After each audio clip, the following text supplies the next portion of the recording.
오늘 함께 보실 하나님 말씀은 시편 103편 1절로 5절 말씀입니다. 시편 103편 1절로 5절 봉독하겠습니다. 내 영혼아 여호와를 송축하라. 내 속에 있는 것들아 다 그의 거룩한 이름을 송축하라. 내 영혼아 여호와를 송축하며 그의 모든 은택을 잊지 말지어다. 그가 내 모든 죄악을 사하시며 내 모든 병을 고치시며 내 생명을 파멸해서 속량하시고 인자와 긍휼로 관을 씌우시며 좋은 것으로 내 소원을 만족하게 하사 내 청춘을 독수리같이 새롭게 하시는도다. 아멘. 여러분 안녕하세요. 오늘은 기쁜 추수감사 주일입니다. 아가페 교회에 오신 여러분들 환영하고 축복합니다. 예수 그리스도의 구원의 은혜와 사랑의 간격이 깊어지고 하나님께 감사와 찬양을 올려드리는 오늘 추수감사 예배 되기를 원합니다. 오늘은 그의 모든 은택을 잊지 말지어다 라는 제목으로 하나님 말씀 전하겠습니다. 여러분, 올해 하나님께서 우리들에게 주신 은혜들이 있을 텐데요. 이 시간 감사의 제목을 떠올려 보시고 함께 풍성한 은혜를 나눴으면 좋겠습니다. 추수감사절은 한 해 동안 하나님께서 우리들에게 베풀어 주신 은혜에 감사하며 기념하며 추수한 것에 가장 좋은 것을 모아서 하나님께 감사의 예배를 드리는 절기입니다. 우리가 한 해를 돌아볼 때 감사할 것이 어떤 것들이 있을까요? 여러분은 감사할 것이 많이 있습니까? 아니면 불평하고 원망할 것이 많이 있을까요? 우리에게 주어진 것에 만족하며 감사하게 살아가는 모두가 되길 원합니다. 어느 부모나 자녀가 잘 되길 원하지요. 그래서 늘 원대로 되지 않는 자녀를 보면서 불만족을 표현할 수 있습니다. 늘 공부나 하지 않고 게임만 열심히 하는 아이를 둔 부모가 있었다고 합니다. 엄마가 화를 내면서 아이를 닥달하는 거예요. 그래서 아이가 정신 차리고 공부했답니다. 그래서 수학 점수를 50점 맞았습니다. 엄마의 지시에 따라서 방문학습도 받고 학원도 다녔습니다. 몇 달 후에는 점수가 올라서 80점을 받아왔습니다. 그래서 엄마한테 자랑스럽게 시험 점수를 알려주었습니다. 그때 엄마가 그것 봐, 너도 하면 돼. 근데 왜 5개나 틀렸어? 너 정신 안 차리고 시험 쳤지? 라고 아이에게 말하는 거예요. 아이가 엄마의 핀잔을 듣고 더 열심히 공부해서 다음 시험에서는 96점을 받았습니다. 아이는 의기양양했지만 엄마는 시험지를 살펴본 후 야, 이거 전에 학습지에서도 풀어본 문제잖아. 너 정말 정신 안 차릴래? 라고 말하더라는 거예요. 아이는 이를 악물고 공부해서 드디어 다음 시험에서는 100점을 맞았습니다. 그런데 그때 엄마는 뭐라고 하냐면 이번 시험은 쉬웠던가 보지? 너희 반에 100점을 받은 애들이 몇 명이야? 라고 말하더라는 거예요. 나중에 아이는 재수 끝에 대입시험을 쳐서 정말 좋은 성적을 거뒀습니다. 그런데 대입시험을 치는 날 저녁 식탁에는 아이는 없고 엄마만 앉아 있었습니다. 그리고 아이가 앉아 있어야 할 그 자리에는 아이가 써놓은 편지가 놓여 있었습니다. 아이가 쓴 편지에는 이렇게 적혀 있었습니다. 엄마, 이제 만족하세요? 엄마, 이제 만족하세요? 이 편지를 엄마에게 남기고 아이는 세상을 떠났습니다. 이건 안타깝지만 실화입니다. 제가 아이들을 공부시키지 말라고 말하는 것이 아니에요. 학생이 공부를 통해서 인생을 살아가는 성실함이나 근성을 훈련받아야지요. 그러나 엄마가 놓치고 있었던 게 있었다는 거예요. 아이한테 공부는 많이 시켰지만 더 중요한 아이의 영혼은 보지 못했다. 아이의 영혼을 보는 눈이 없었다는 거예요. 아이가 얼마나 고통스러운지. 아이가 만족감이 없는 엄마로 인해서 얼마나 마음이 절망스러운지. 그 영혼은 보지 못했다는 것입니다. 아이가 더 중요하고 아이 인생이 더 중요한 것인데 만족이 없는 부모의 과도한 욕심에 아이의 영혼이 병드는 경우가 많은 것 같습니다. 같은 하늘 아래 살면서도 어떤 사람은 주어진 것에 만족하며 감사하며 행복하게 사는 사람이 있고 어떤 사람은 없는 것, 결핍을 바라보며 불만족하고 불행하게 사는 사람들이 있습니다. 결핍의 바탕을 두고 사고하는 사람과 남은 자산의 바탕을 두고 사고하는 사람의 차이입니다. 제가 추수감사절도 되고 해서 어제 저녁에 첫째 아이한테 막 이렇게 물어봤습니다. 야, 아버지가 목사인 것에 대해서 어떻게 생각하냐고. 너는 아버지가 목사인 것에 대해서 어떻게 생각해? 라고 물어봤습니다. 그런데 아이가 하는 말이 대뜸 아버지가 목사여서 좋아요. 우리는 부자예요. 라고 말하는 거예요. 그래서 참 이렇게 감사한 마음이 들면서도 한편으로는 얘가 너무 어려가지고 아직 뭘 모르나 싶어서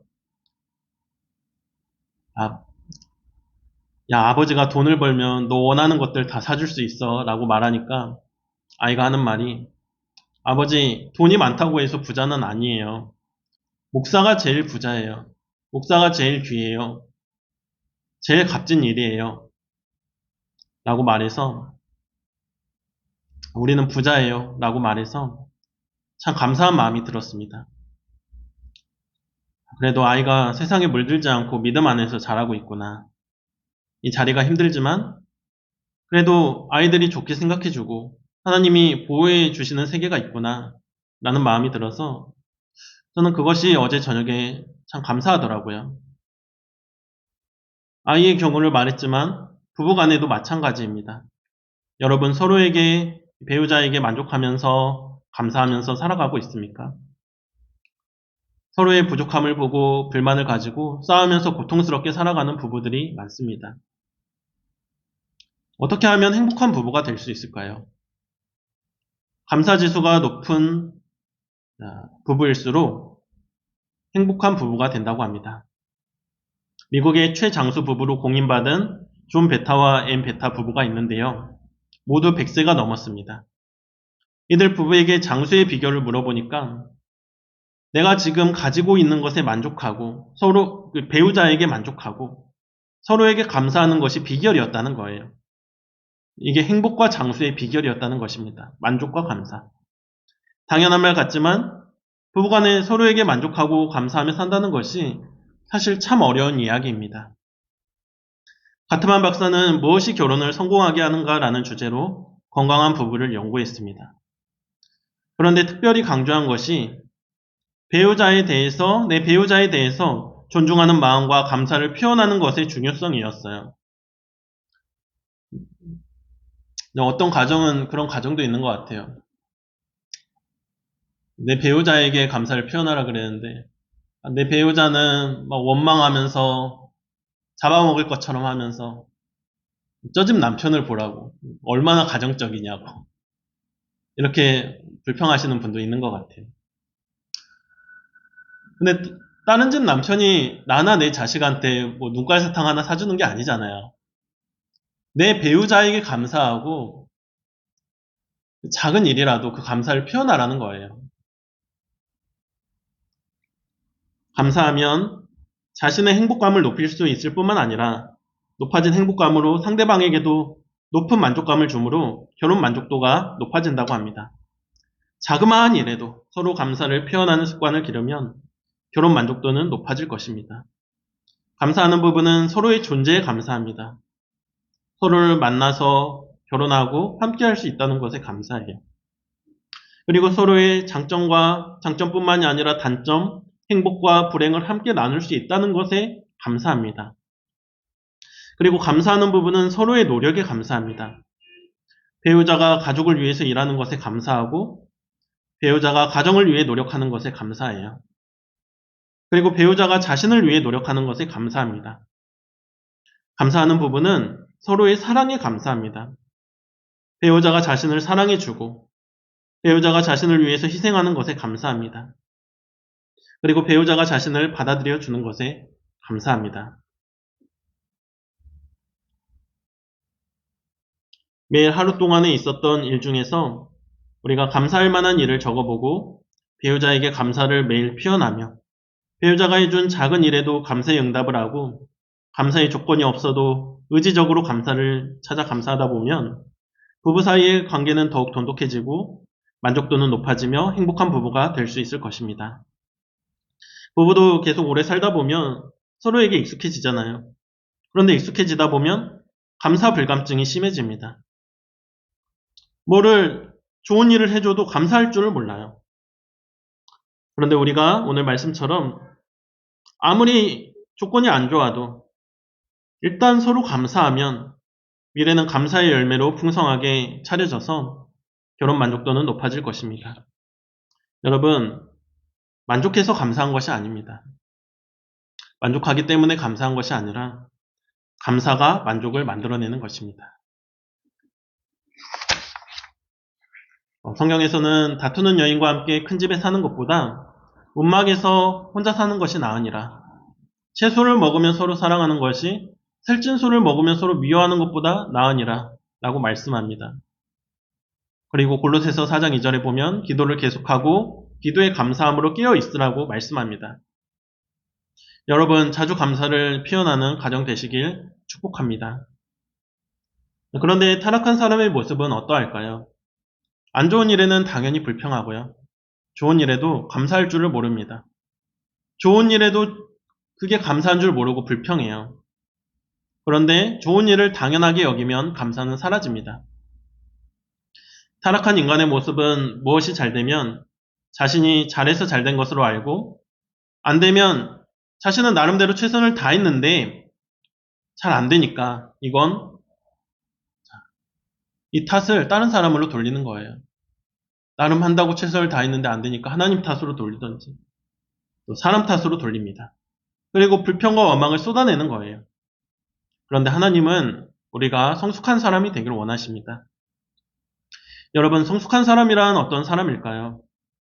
좋은 일에는 감사하고 나쁜 일에는 불평하는 사람이 아니라 성숙한 사람은 범사에 감사하는 사람이라고 할 수 있습니다.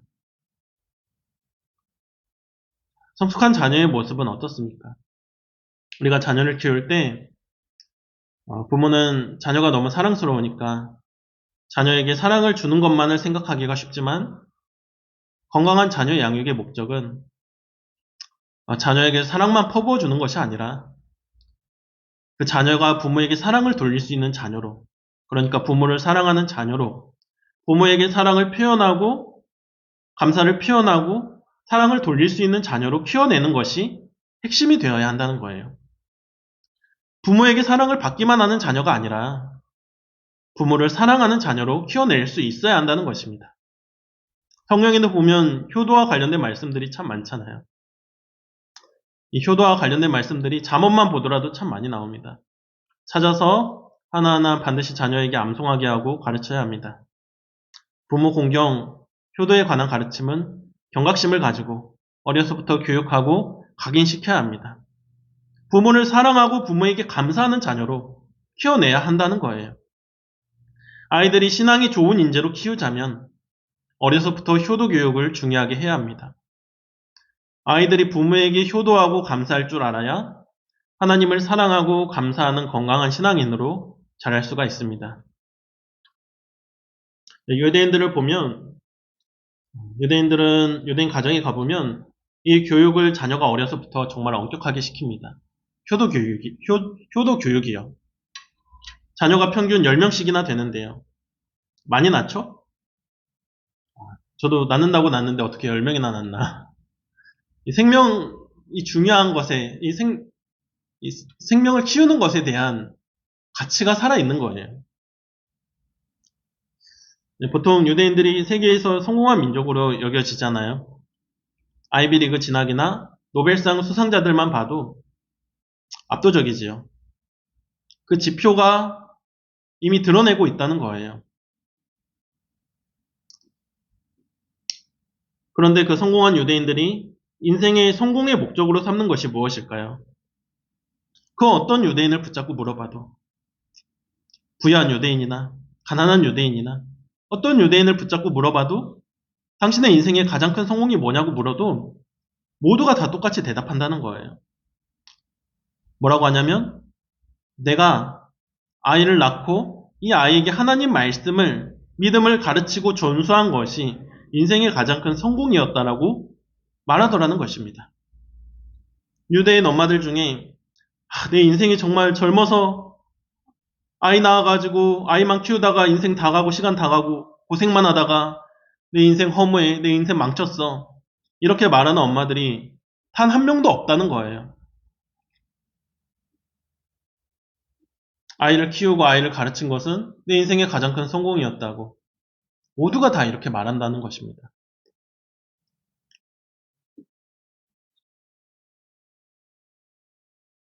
자, 이런 가치가 있기 때문에 이렇게 교육받고 이 가치를 알기 때문에 자녀도 그렇게 많이 낳는 것이죠. 교육의 목적은 어떨까요? 명문대에 진학하는 것이 목적이 아니라 아이가 커서 나중에 그 아이가 어떤 가정을 이룰 것인가. 여기에 목적이 있어요. 교육의 목적이. 한국 같은 경우는 어느 대학 보내냐 이거에 따라서 뭐 이 교육의 목적이 여기 가 있는 경우가 많죠. 명문대 진학에 가 있는 경우가 많죠. 근데 유대인들은 자녀가 어떤 가정을 이룰 것인가, 그가 어떤 모형을 이룰 것인가, 여기에 목적이 있더라는 것입니다. 이 아이가 말씀과 믿음을 계승할 수 있는 가장이 되고 가정을 이룰 수 있느냐, 여기에 교육에 초점을 두고 있다는 거예요. 애가 10명이나 되는데 아버지가 한 명 한 명을 1대1로 무릎에 앉혀서 말씀을 교육합니다. 한국 같으면 얘들아 다 모여 해가지고 말씀 쭉 말씀하고 기도하고 찬양하고 마치잖아요. 그런데 1대1로 한 명 한 명을 다 만나서 교육하는 거예요. 하나님은 우리들을 1대1로 인격적으로 만나주시는 하나님이시라는 것입니다. 이게 무슨 가정적인 아버지만, 특심 있는 아버지만 이렇게 하는 것이 아니라요. 모든 유대인 아버지들이 무릎에서 아이를 교육시킵니다. 아이들이 부모를 너무나 사랑하고 졸졸 따라다니는 거예요. 아이들이 아버지를 졸졸 따라다녀요. 커서 다른 지역에 가서 일하더라도 오늘 같은 절기가 되면 꼭 주기적으로 부모님을 찾아와서 감사를 표합니다. 부모 자식 간의 관계가 단절되지 않아요. 세대 간의 단절이 일어나지 않아요. 여러분, 부모의 욕심이라는 것이 어떻습니까? 자녀를 어떻게 키우길 바라세요? 내 자녀가 신앙적이고 또 인성적으로 성품이 잘 갖춰진 인재로 자라나길 바라는 것이 아닙니까? 그리고 또 어떻습니까? 세상적으로 볼 때도 능력 있는 인재, 인성과 신앙이 잘 갖춰지고 또 능력면에 있어서도 내놓을 수 있는 이 두 마리 토끼를 다 잡고 싶은 것이 부모의 욕심이 아닙니까? 엄친아라 그러죠. 부모의 욕심이 이렇다는 거예요. 그런데 자녀가 어릴 때는 이런 꿈을 꾸지만 자녀가 커가면서 이게 얼마나 어려운 일인가 우리가 실감하게 되는 경우가 많죠. 어떻게 이렇게 키울 수가 있는가? 유대인 인재들을 보니까 인재가 가정에서 배출되더라. 그리고 교육의 책임이 부모에게 있더라.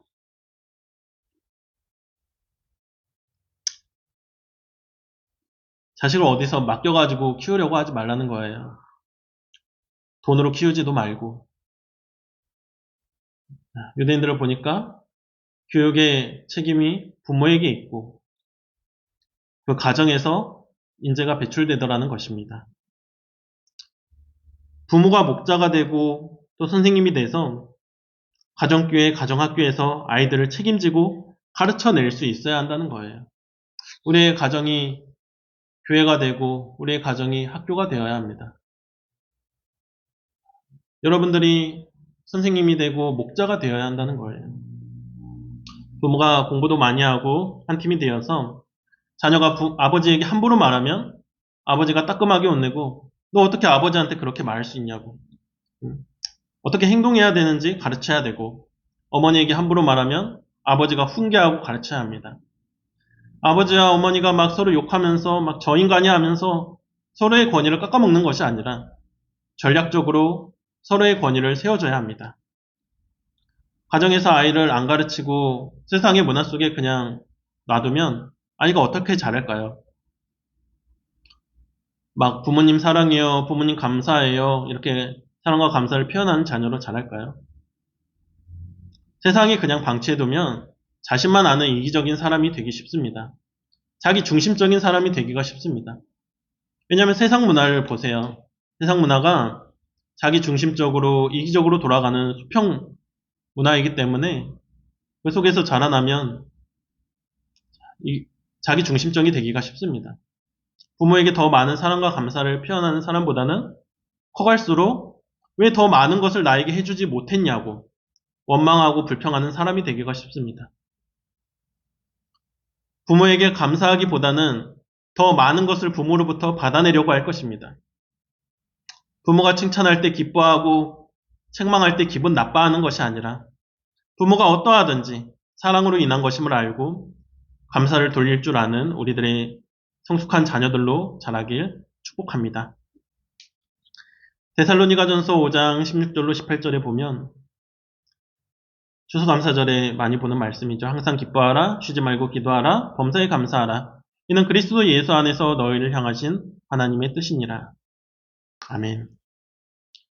범사에 감사하는 것이 하나님의 뜻이라는 거예요. 범사에 감사한다는 것은 어떤 상황 속에서도 환경에 상관없이 감사하는 것입니다.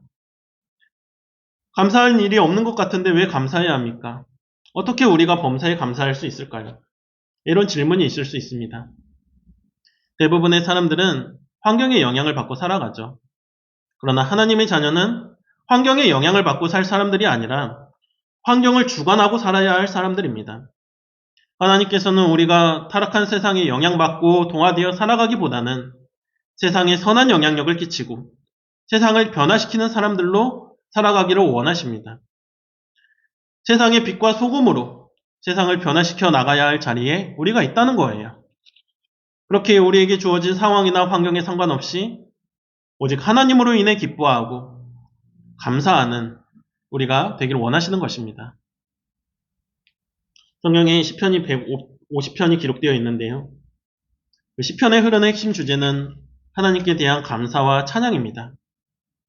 시편은 다윗의 시입니다. 이 시라는 것이 참 아름답잖아요. 언젠가 설교 중에 제가 시를 인용해서 읽은 적이 있는데요.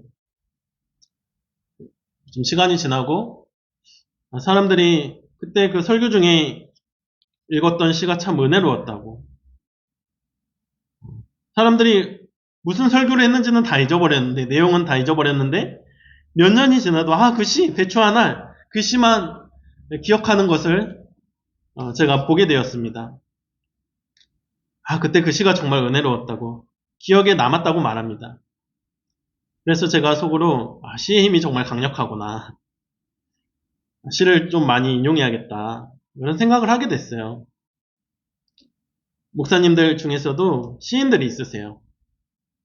특송도 아름답지만 이렇게 큰 예식이나 행사가 있을 때 특시를 써서 그것을 낭송하면 그게 참 멋있게 느껴지더라고요. 여러분, 우리가 마지막으로 시를 쓴 적이 언제입니까? 한번 생각해 보세요. 마지막으로 우리가 시를 쓴 적이 언제입니까?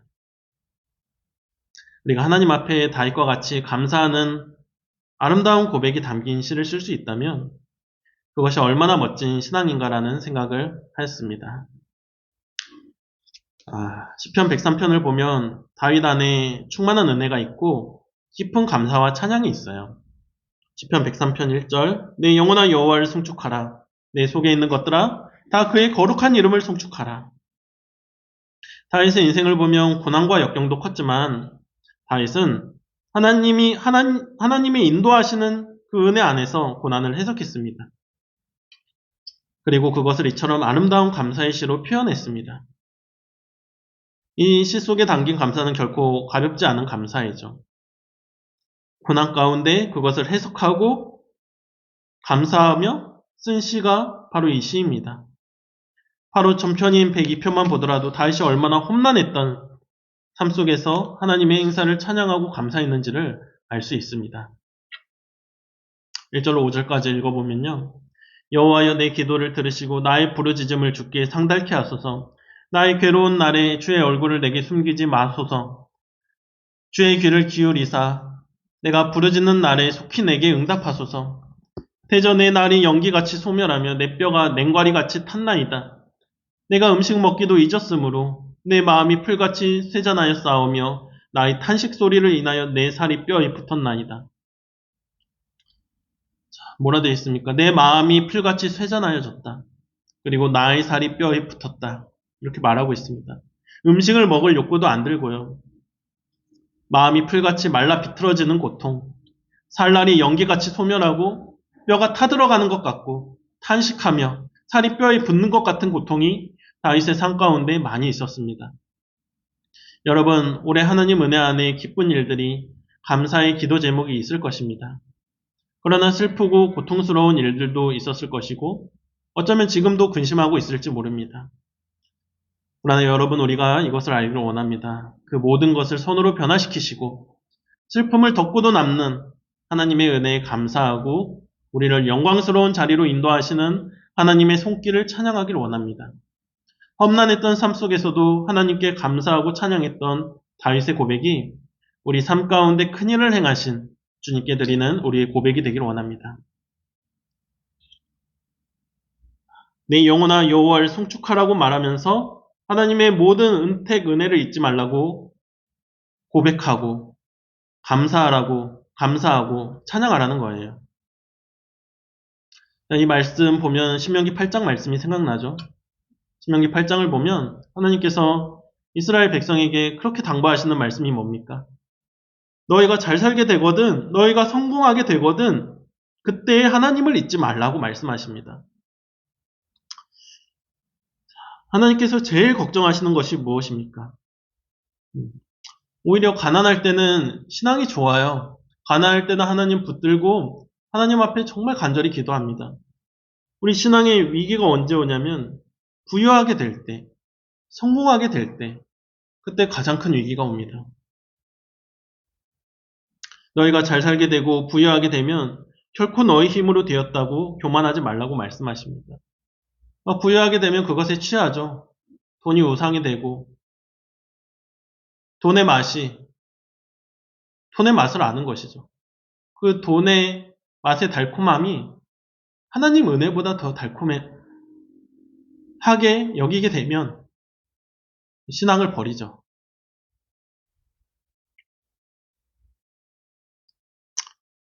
인간이 시간이 좀 지나면 은혜를 잊어버리고 잘 살게 되면 하나님을 잊어버린다는 거예요.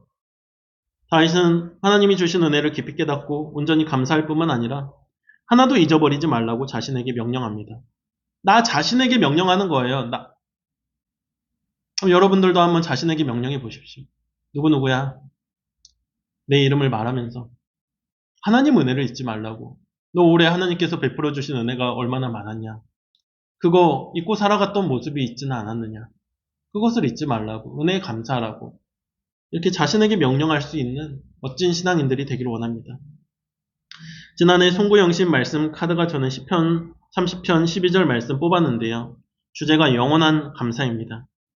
좋은 말씀이라 여러분들과 함께 읽고 싶습니다. 11절부터 읽으면요.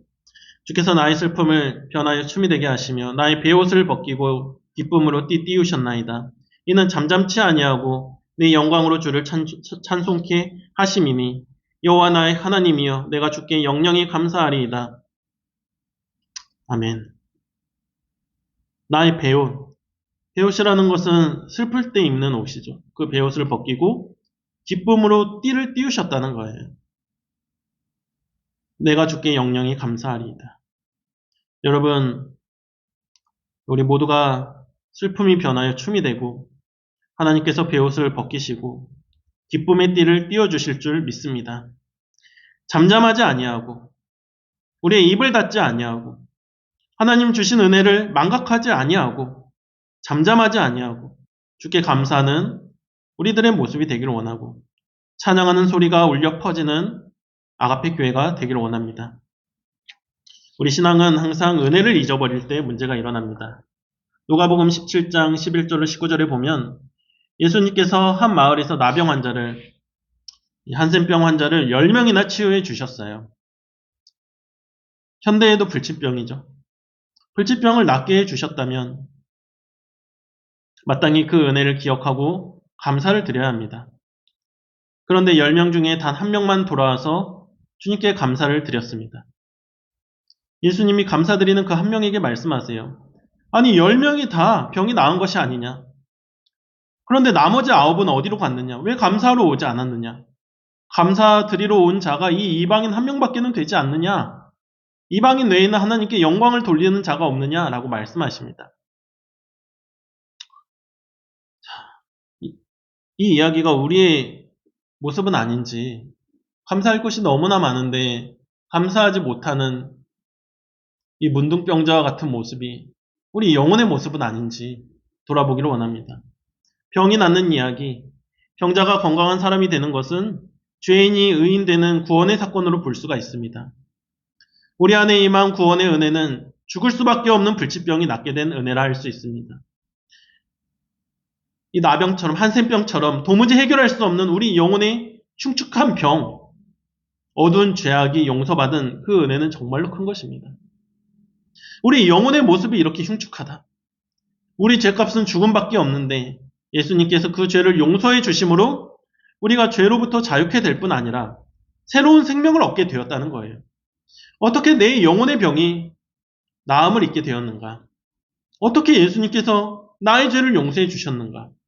이것이 십자가라고 할 수 있습니다.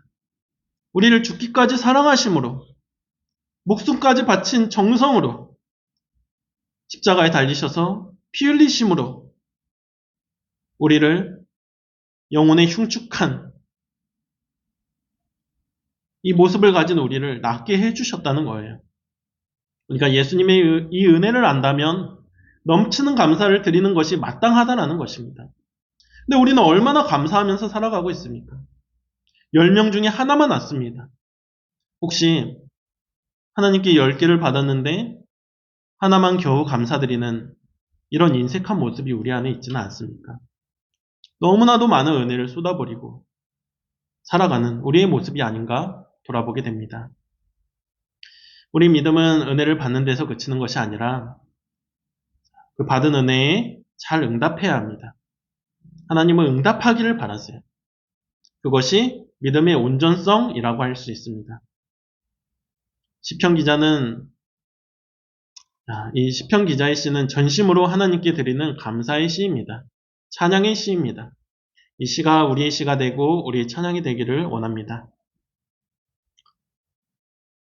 4절에 보면 내 생명을 파멸해서 속량하시고 인자와 긍휼로 관을 씌우시며 내 생명을 파멸해서 속량하셨다. 속량이라는 것은 값을 주고 구원하셨다라는 것이죠. 죄인의 삶은 내버려두면 파멸로 달려가는 기차와 같은 것입니다. 사망으로 달려가는 기차와 같은 것입니다. 그러나 파멸로 가는 기차를 멈추시고 나의 삶을 새로운 삶으로 전환시키셨다. 천국 가는 삶으로 전환시키셨다. 인자와 긍휼로 관을 씌우시며 이 관이라는 것은 마지막에 씌워주는 면류관이라는 것은 영화의 관이죠. 영광스럽게 하신다. 우리를 그런 자리로, 영화로운 자리로 인도하시는 참 좋은 하나님이시라는 거예요. 지금 다윗의 시 속에는 그의 파란만장한 삶이 담겨 있습니다. 수많은 시련과 역경의 세월 속에서 하나님께서 베푸신 인자와 긍휼, 삶 속에서 부어주셨던 넘치는 은혜가 있습니다. 5절 마지막으로 좋은 것으로 내 소원을 만족하게 하사 내 청춘을 독수리같이 새롭게 하시는도다. 하나님께서는 늘 좋은 것으로 우리의 소원을 만족하게 하셔서 우리를 독수리처럼 날아오르게 하신다는 거예요. 내 청춘을 독수리같이, 내 젊음을 독수리처럼 새롭게 하신다는 거예요. 나이가 들었지만 그 영혼은 독수리가 하늘로 날아오르는 그러한 기상과 가벼움과 기쁨과 새로움으로 넘쳐 흐른다라는 것입니다. 여기에 좋은 것은 은혜입니다. 은혜는 늘 우리를 새롭게 합니다. 우리를 가볍게 하고 우리 영혼이 비상하게 합니다. 날아오르게 합니다. 늘 베푸신 은혜를 묵상하고 그것으로 살아가길 바랍니다. 우리 인생이 다윗처럼 삶의 온갖 역경 속에서도 늘 받은 은혜로 새로움을 경험하며 살기를 바랍니다. 다윗과 같이 은혜를 더 깊이 묵상하고 감사하며 새로움을 얻어서 일어나 빛을 발하는 사랑하는 아가페 교회 성도님들 되시길 예수 그리스도 이름으로 축복합니다. 기도하겠습니다. 은혜로우신 주님, 추수감사절에 저희가 이 감사에 관한 말씀을 보게 하시니 감사합니다. 주님께서 우리 삶 가운데, 인생 가운데 또 올 한 해만 하더라도 너무나 많은 은혜를 베풀어 주셨는데 10개 중에 하나만 감사하는 모습, 아니 그 하나조차도 감사하지 못하는 우리 안에 일그러진 모습이 있지는 않았습니까? 믿음의 온전성이라는 것은 은혜를 받는 것에서만 그치는 것이 아니라 그것에 대해서 감사를 표현하는 것이 믿음의 온전성이라는 것을 우리가 오늘 보았습니다. 주님 주신 은혜를 감추고 있는 그 죄성이 우리 안에 있다면 오늘 회개하게 하시고 받은 은혜를 하나도 남김없이 다 감사하고 감사의 기도를 올려드리고 서로 나누고 이렇게 하나님의 영광이 되게 하는 풍성한 은혜를 누리는 오늘 하루 되게 하여 주시옵소서. 오늘 추수감사 주일이